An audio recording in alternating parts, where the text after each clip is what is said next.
Hello and welcome to the Canine Rehab Movement Podcast, where we discuss all things canine rehab, fitness, and sports medicine for our four-legged companions. We cover a variety of topics with amazing guests in an educational and entertaining format. Some would even call it edutainment. Now, we are all about canine rehab and fitness training, or craft. So join us and hone your craft with the Canine Rehab Movement Podcast.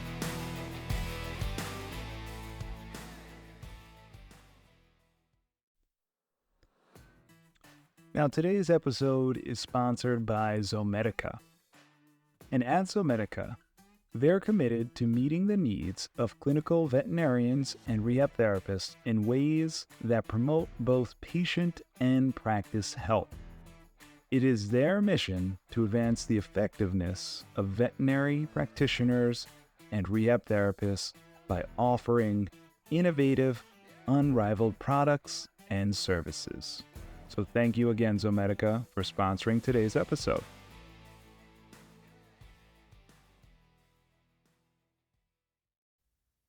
Now, in this episode, we have Dr. Michele Broadhurst, Doctor of Chiropractic, internationally certified sports chiropractic physician, fellowship from the International Academy of Medical Acupuncture, certified animal chiropractor with the International Veterinary Chiropractic Association, a certified canine rehab practitioner, as well as a certified small animal myofascial practitioner.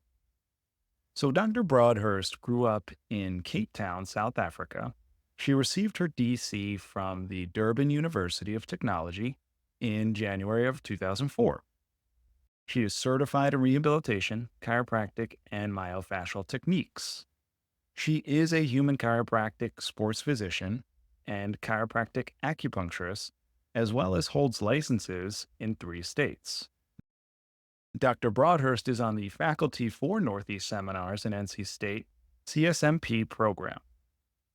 She has a small animal practice in Coppell, Texas, and a large animal practice in Colorado and Texas. So, Dr. Broadhurst, thank you so much for coming on today. And how are you? I'm doing great. How about you, Anthony? I'm doing well. I'm excited about this topic today. It's been a front runner for about a year now, and I think it's something that has been overlooked in the past. And I think that it's really great you were able to join us today to really dive deep into it. Thank you. It's something I'm very passionate about. Yeah. So let's get into it. What would you say the principles and kind of the objectives are in myofascial therapy? I think in order to understand that, we need to actually extrapolate a little bit from the human world. So Sure. what we found in over the last 15 to 20 years, where myofascial, I would say it's got even bigger, but it's been big for a long time in the human world. Now it's getting even bigger, because what we're finding from a research perspective is that 80% of musculoskeletal pain comes from a myofascial source. Yeah. So that is huge. Yeah. Huge. In veterinary, we always have discounted the myofascia almost up until very recently, where it started to lap over into the animal world. So my belief system is that, yes, we have a lot of pain from joints and inflammatory processes and all of that, but I certainly believe that we discount myofascial pain significantly in veterinary, to the point of really just almost ignoring it. And because of that, we actually end up in a much worse position with our patients than what we have to be. Yeah, totally. And I think it goes to that fundamental saying, it's all connected, right? And thing. If there's joint pain, there's got to be something going on with the muscles, the myofascial. It's all just, everything needs to be worked on for sure. Yeah. So what are some of the various techniques that are out there? Any kind of specific applications that you would use on maybe different kind of canine conditions as well? There's so many. So when we look at the myofascial system as a whole, we're including the muscle. We're also including the fascia, but in conglomeration with that, the fascia is actually what during the developmental periods, it creates Mhm. the ligaments, it creates the burses, it creates the tendons. It's Mhm. all of that and more, all interlinked into a massive 3D matrix. Yeah. So I think when you're looking at treatment protocols, one has to keep all of those things in mind because they really are this magnificent complex of interrelated and overlapping features. So when we're looking at myofascial pain, we use myofascial pain, myofascial trigger points very into we mix between them, which may or may not be Yeah. right, because myofascial pain is one entire system pain, whereas myofascial trigger points, we're dealing with referred pain, we're dealing with localized pain, we're dealing with certain elements that make a myofascial trigger point, which is different from the whole myofascial pain syndrome. So I Yeah. think that it's important to be able to differentiate between the two. And in most cases, people don't know how to do that. And so when we're looking at techniques specifically, there's a bunch that we can use. These are always your best tool. Of course. And Hands, right? absolutely. And it's the cheapest, except for the Yes. education that goes into them. But I think using your hands and palpation is important. So the palpatory Absolutely. techniques you learn as a veterinarian or a vet tech are very different to what you learn as a PT, a chiropractor, an osteopath, a manual Mhm. therapist, so to speak. For PTs, chiros, osteopaths, there's a huge emphasis on being able to palpate tissue. Whereas in the veterinary world, there's a huge emphasis on being able to palpate organs and so on and so forth. So Mhm. the real emphasis is being on palpation and being able to diagnose effectively, because if you don't know what you're treating, you really have no business treating it. I agree thoroughly. But So, yeah, it goes back to seeing with your hands, right? and I think that's where a lot of people get intimidated and a lot of people get Mhm. overwhelmed, is the ability to palpate and be able to diagnose and identify what they're actually feeling. And one of the biggest things we talk about in the course is I don't overstress that everybody needs to know every insertion and innovation, but you certainly need to know what that muscle is meant to do and what's in that Mhm. surrounding area. Because if we don't know what its function is and we don't know where it goes to and comes from, then Mhm. we often aren't actually able to elicit the responses that we want or need. Yeah. So there's a multitude of modalities that we can use. Laser, extracorporeal shockwave is one of my Mhm. favorites. Yeah. You know, I use a lot of modified AR. Very cool. I love Graston type techniques, so Yeah. instrument adjusted soft tissue techniques. Acupressure is amazing. All you need is a Yeah. thumb. Right. You Thumbs know, up, baby. rolling. Exactly. You're rolling it, all of these different things. But I think the most important thing is knowing when to use what in which case with which patient. Mm. So, Yeah, for you know, sure. a super young dog with a TPLO that is like trying to run around after 3 weeks and Mm. has no other issues is a very different patient to your dog with severe hip dysplasia, Mm. spondylosis, and now a deformity in the forelimb because of overcompensation. Very different workup, very different dynamic. So Yeah. there's so many. Dry needling is obviously something that I really enjoy teaching, and it's been incredibly helpful for the patients. It's not in everybody's scope of practice, unfortunately, but for the Yes. veterinarians that can do it, it's Mhm. amazing. And we see very good results from the people who've done the course, really rave about it, which has been great. So there's a multitude of different things, and there isn't one thing that is like the overall, this is the best thing ever. There's a Yeah. whole bunch that you can use as and when you need it. I absolutely agree. And just to dial back for those maybe in the vet world that don't know what it is, ART. I love ART. Could you go into what ART is in a small synopsis, a nutshell, if you So in a could? nutshell, it's active release technique. So what you're Yeah. actually doing is you are using um, the body's natural mechanisms of stretch and release to Mm. basically fire up a muscle or the fascia in order to release an area or activate it. So depending on the Hmm. technique that you're using, it's a little bit, I don't want to say it's like kinesio tape, but in a way Hmm. you're using it in the same capacity. So you can either get a muscle or a ligament or whatever it is that you're working on to activate, or you can actually de-stress it depending on the Yeah. technique that you're using. Yeah, I could see the common theme there to either facilitate or inhibit in that sense. Exactly. Yeah, with K-tape. Very cool. Very cool. So let's go over the role and maybe the impact of myofascial therapy that's now coming into canine rehab. There's been a lot of theme to it in the past year that I've seen. And just for the listeners out there, why should they include it? Without muscles and fascia, we would just be a crumbling heap of bones on the floor, which is not super awesome. So when I went to school, when the ark was being built, I remember my first 2-3 years of anatomy dissection, and they were like, "Oh, just get that pesky white stuff out the way. It's so annoying. You just got to rip through it. Just put your hand through it and pull out an organ." But what we didn't Fun. realize is that the entire foundation, they were dead people. To be clear. More fun. The entire foundation of our bodies is held together by fascia.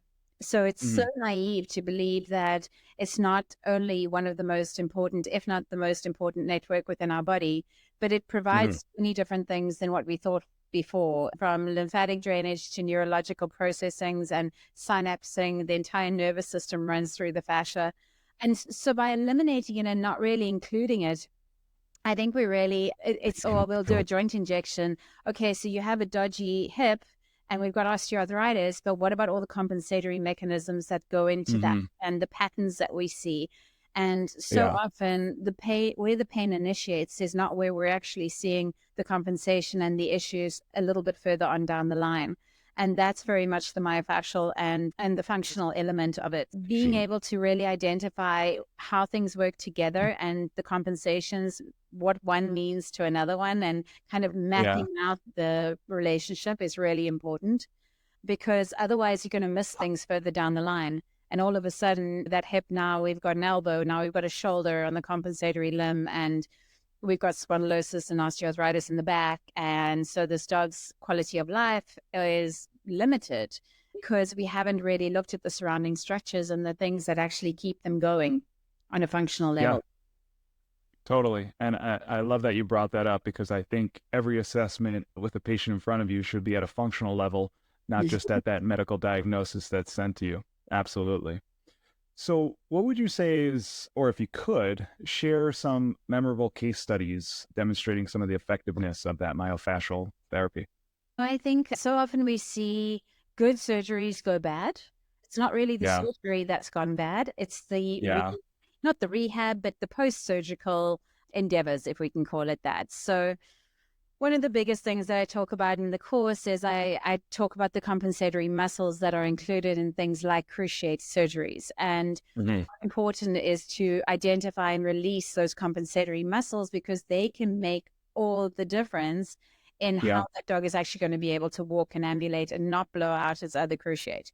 So by releasing things like the gastrocnemius and the sartorius, you can literally increase not only the amount of extension in the leg, but you can actually increase the amount of time that we have as far as placement and tota and actually weight bearing goes by up to 50% by just treating the myofascia. That's huge. Not a small number by any means. No. And it's quick. It's quick. Yeah, exactly. Like from where the dog walked in to when the dog walks out, it's one day. And it's, even though you may need to do multiple treatments, it really holds pretty well if you are treating the source, not the compensation only. Yeah, and I think even if you have a stubborn dog and you get that and then it might not hold as much, you can go back to that K-taping, right? So to facilitate what you're trying to do. Absolutely. So there's definitely many tools in the box. I know that's not myofascial, but there's tools out there to help prolong that effect as well, for sure. And people also forget that they always think myofascial really sits in the realm of orthopedic, and that's not true either. I have a case right now, which is a corgi that has had failed cruciate surgeries and a failed hip surgery. This poor dog, he is just tragic. And he hadn't put any weight on the affected limb for, I want to say, 8 months. He hadn't even been able to do a touch. And his entire portion of his rectus femoris, as well as his sartorius, his iliopsoas, was super shortened. He had no hamstrings, glutes. His TFL had atrophied. He was overloaded through his QLs. And within 3 sessions of doing purely myofascial work, this dog is toe touching. I think that's an amazing kind of example right there too. And also for practitioners to think about, sometimes all you need is manual therapy for a session, right? You don't need to rush into underwater treadmill, laser therapy. Yeah, those help. Use what works, right? Use, like you said, those hands should be your number one priority Mm-hmm. on Yeah. feeling that patient, treating that patient. And I think that's a really good example of having that back-to-back hands-on therapy approach that you did there. And it's a really good key point for those listeners. We are being programmed that we need all of this expensive equipment. And don't Yeah. get me wrong, in my clinic, I have a shockwave, I have a laser, I have underwater treadmill, I have all this. Yeah. And the reason I have them is I love to have a box that I can pick and choose from. Mm, But I don't really believe in a standardized approach. And there's a yeah. lot of clinics that do that. And I understand their perspective too. But just the way I practice is I'm going to treat what I see on the day. And that my plan may go out the window completely. But having those tools around me are super helpful. But it's not Mhm. always my go-to for everything because that may not be what the patient needs. Yeah. No, for sure. And I can tell you in the years that I've been treating too, I've found myself teetering away, even from the underwater treadmill. Some cases absolutely need it, but not every case. Mm-hmm. And yeah, you really do see more of a result and just confirmation and taking away that imposter syndrome with your hands. Like your hands do so much. Mm-hmm. So I think this is really good key points you're bringing up here for sure. Let's discuss maybe some of the challenging cases and what techniques you possibly apply to overcome them. I think neuro is always everybody's challenge, right? Mm, Those yeah. IVDD dogs, the hemi-lamb cases that are not responding, Mhm. they didn't respond to surgery, they're not responding to treatment. I think those are some very challenging cases, especially Mm, because you throw in the level of paraspinal atrophy that goes with that, and everything yeah. below the lesion is a very challenging thing. I have a tendency to get those dogs in a wheelchair very quickly. And Okay. I I like that. and I do that not because I don't want them to not walk again, but I find that Yeah. I'm just thinking about one of my patients who's actually coming in this afternoon, and it's a French bulldog. What a surprise! Of And multiple discs, course. and Yeah. was in surgery within 12 hours and is just not responding. So what we've Mhm. actually done is put her in a chair. We're dealing with some heavy compensations in the forelimb, and that is one of my biggest reasons for putting her in the chair is because she's got no back legs at this point. And there's Yeah. only so much that I can do from a treatment perspective to stop her from getting a supraspinatus and a bicep tendinopathy because she just Yeah. wants to scoot around all the time. And bless her parents, they're very lenient with her. If we have 2 bad legs, that's one thing. But if we have 4, we're in big trouble. Absolutely. So I think that's one of the those are cases that are fairly frustrating because neurology is really slow. So as much Yeah. as we do neurostim and upregulation of the nervous system, it's still super slow, but we've got to not forget about those compensatory limbs too. So that is thoracic limbs that Absolutely. are just doing everything. And there's a really good chance at some point those will fail, especially in Mhm. dogs who we know don't have fantastic spines either. And now we are Yeah. heavily loading onto that forelimb. We're got our neck in a different position. So I really like putting them in wheelchairs to do therapy with them and Yeah. also to get them out and moving in a better position so they're not pulling all the time on that forelimb. There's little things like that I think make a big difference to your success rates with these Mhm. patients. But yeah, what is your experience? Two key points that I heard from you, and what I really would love to dive into is obviously the first one is always go for the collateral secondary issues, and that's why we always assess functionally. But yeah, those shoulders, those biceps, those really need to be treated right away. But the biggest one is carts. And I think the biggest misconception is that a lot of people think carts are like in the human world wheelchairs, but we're actually using the carts to keep them mobile, not to suppress them, right? Or Right. take away mobility. So that's the biggest stigma I've also been trying to educate on, Mhm. because I agree with those neuro patients. If you can get them in a cart right away, even just that mind body connection with that cart is huge. And so I think there's a stigma out there that some people still think if you put them in a cart, this is bad news. Not at all. I've had some neuro patients start in a cart and then get out of a cart Mhm. because the cart was the facilitator, not the Mhm. inhibitor. Mhm. So I think that's a really huge key point. Absolutely. Yeah, I Um, do that with my DM patients too, is I yeah, put them in a cart really early, long before they lose function. yeah. Because if you look at the human world, and I was a sports physician before I did this, is you can actually get with the Olympic athletes and you watch the research Mhm. and they will literally run a race in their minds and their body functioning and their nervous system will respond as if they're running, but they're Yeah, literally like a little bit of a hypnotic state going through that process, but everything will relate to what the brain thinks it's doing. So I yeah. kind of bring that across into the animal world. And I'm like, if the That's dog great. can walk, the chances of it walking for longer, I'm not saying we're going to cure DM or Of don't course. understand, but if we can keep them walking for longer, that's maybe a month, 2 months, 3 months of more quality of life than what they would have had without it. If we can trick the brain into thinking that it's doing Yeah. something, there may be a really good chance that it does. Yeah, no, I love that concept. And I hope the listeners run with that as well, because I think it's something super important, especially for DM, right? Our goal is Mhm. to prolong the progression, right? We're not reversing anything. It's just, it's not there yet in what we can do with that. So, yeah, that's what we're looking for, quality of life and prolonging that progression. Absolutely. Yeah, and That's again, awesome key point. same issue with DN is we've got caudal atrophy and weakness, and Mhm. poor cranial aspect is just taking everything on. And very often that's actually what causes their demise is that they just can't pull themselves up anymore.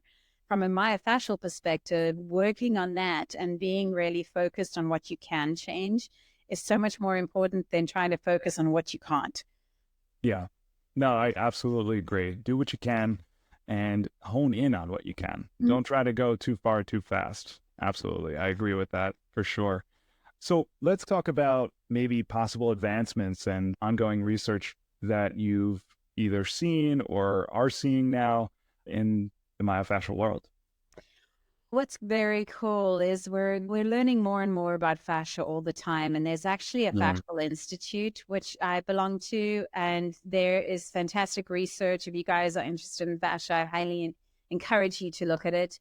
In the Yeah. in the equine world, there's a book out on the chains, the myofascial chains, Hmm. which very much mimics the concept of Tom Myers, Okay. which is interesting. And I think, no, and I mean that from a really good perspective. I think it's interesting because it brings in different people's opinions, brings in different ideas. And I think that the myofascial is so much more complicated than we even have a concept of.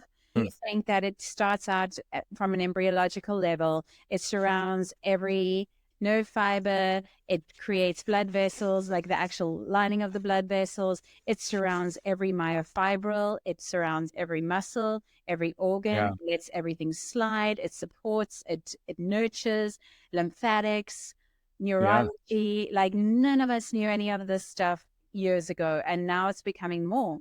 And it's interesting because in the acupuncture world, we always had this meridian called the triple heater or Mhm. triple warmer or Senjao, whatever it is you want to call it. It's all the same thing.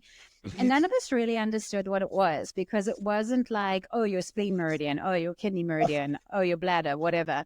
And now what they're actually finding is that the San Juan or the triple heater for English cases Mhm. is the fascia.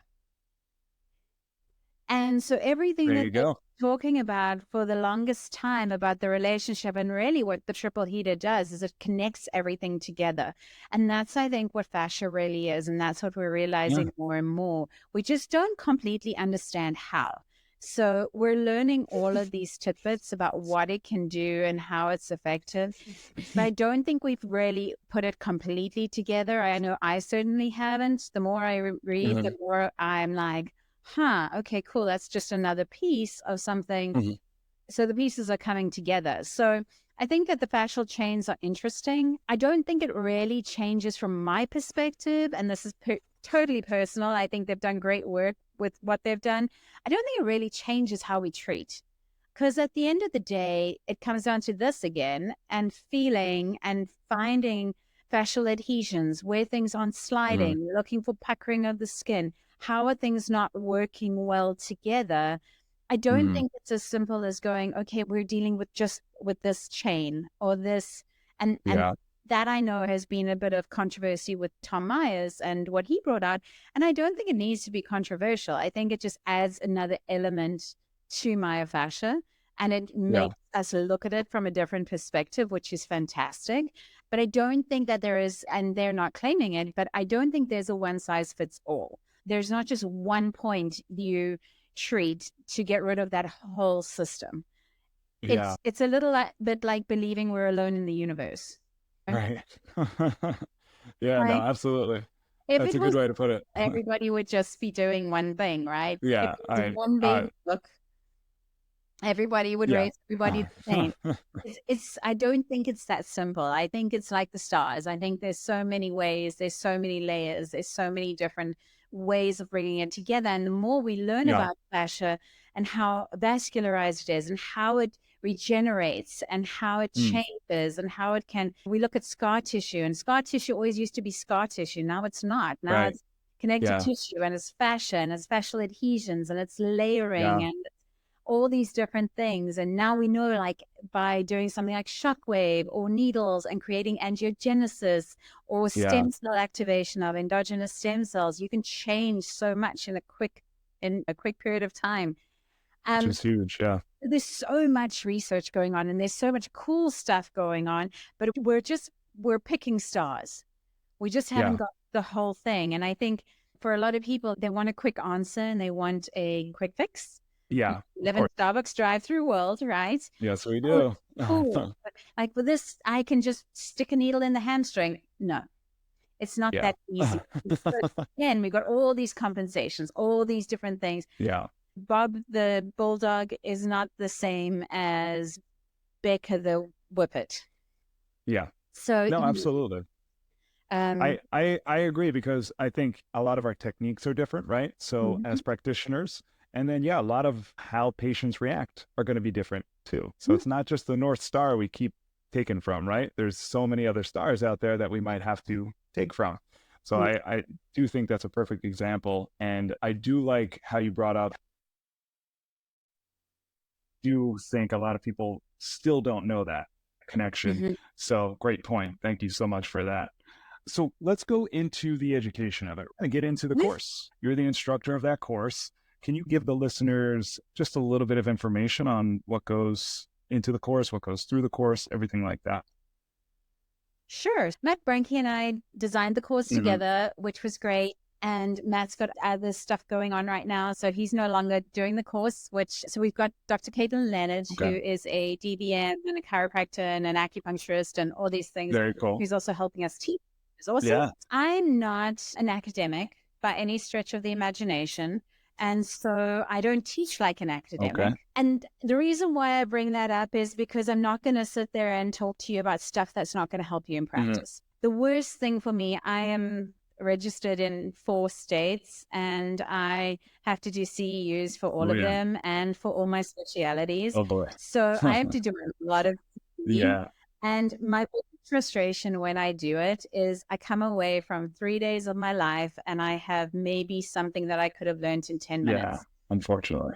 And it's torture. It's really torture. And I think right now in the veterinary community, we're dealing with a lot more contentious issues than we ever have before. People have less money. We have less time, especially in a corporate environment. The demands are much higher than they've ever been.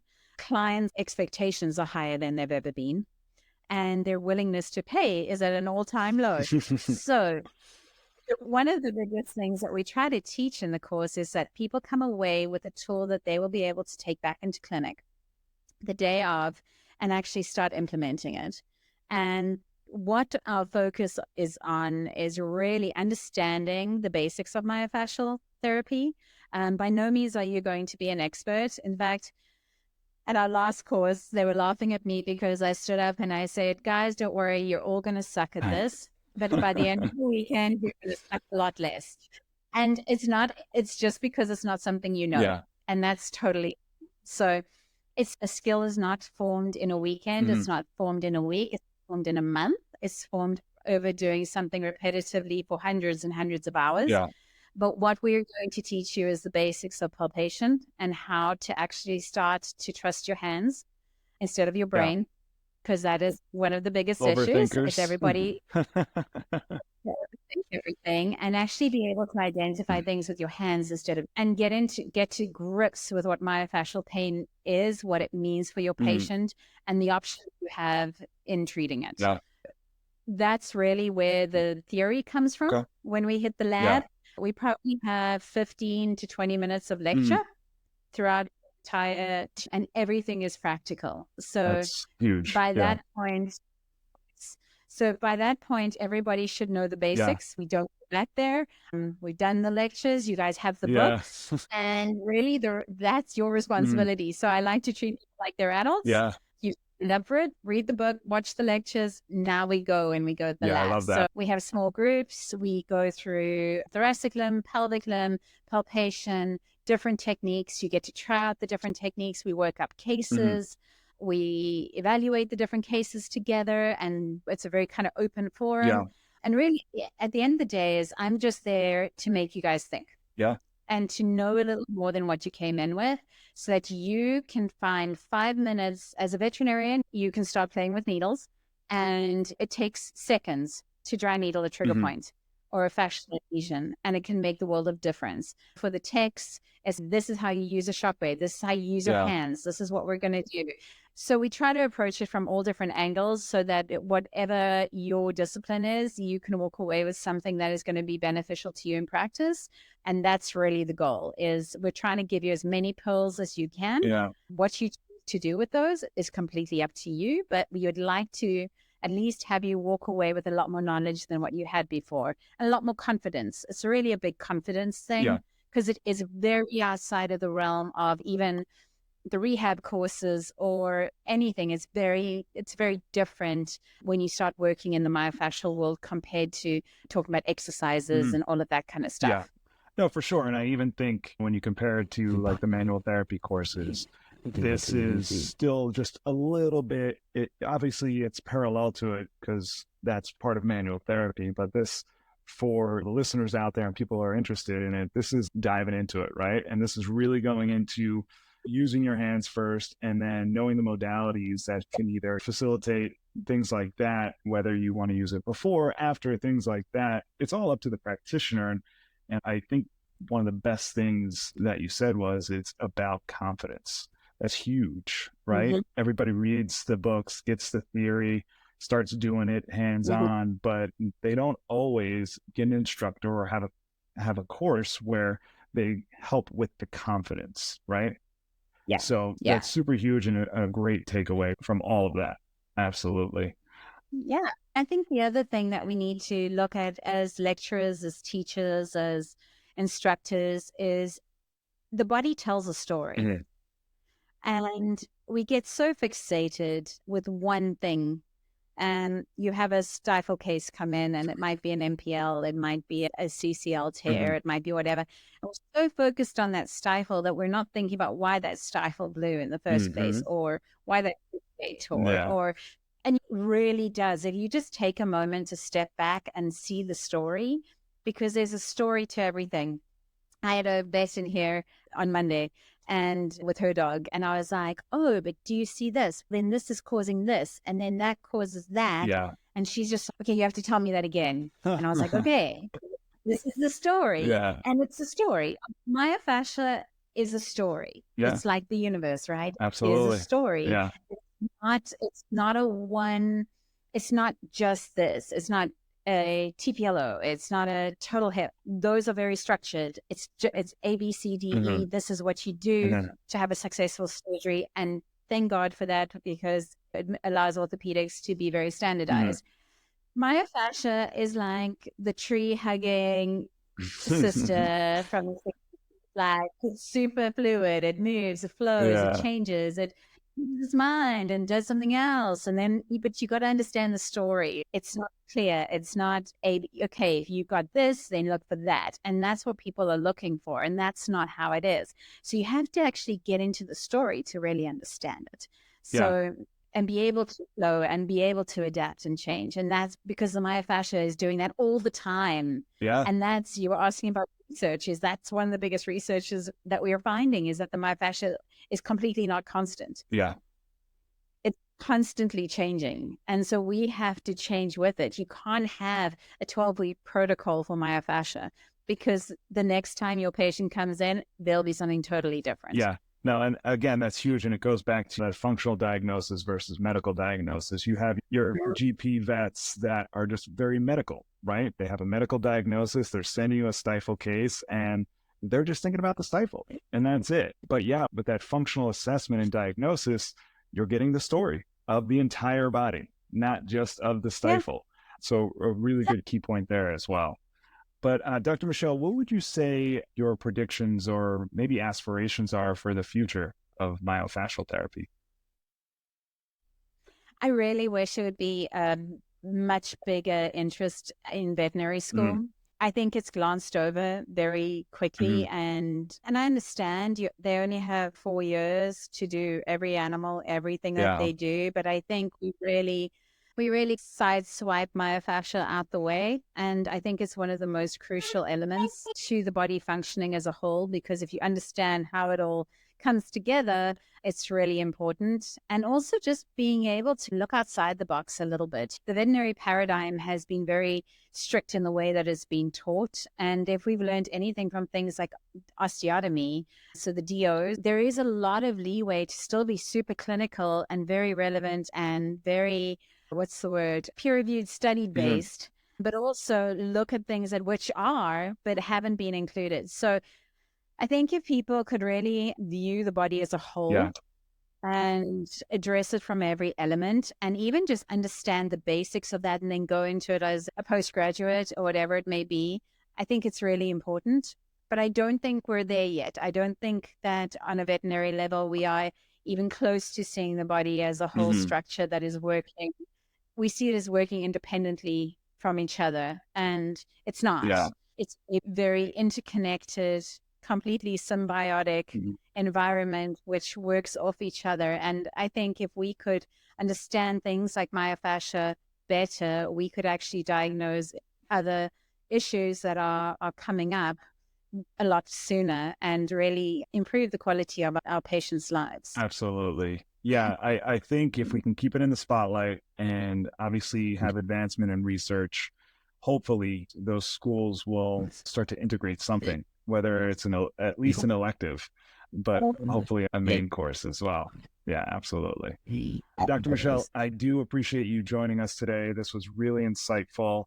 We'll put everything you've mentioned in the show notes for some of the books, research, everything like that. And we hope to see you again. Awesome. Thank you so much for having me. It's been great. Thanks so much.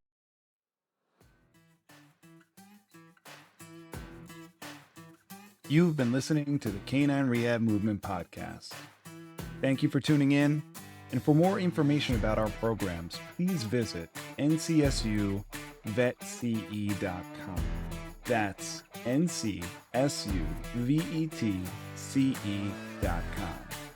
And for those of you who've made it to the end of the podcast, use the discount code NCSU100 and save $100 off of any course, $4.99 or more. Until next time, guys, this is the Canine Rehab Movement Podcast.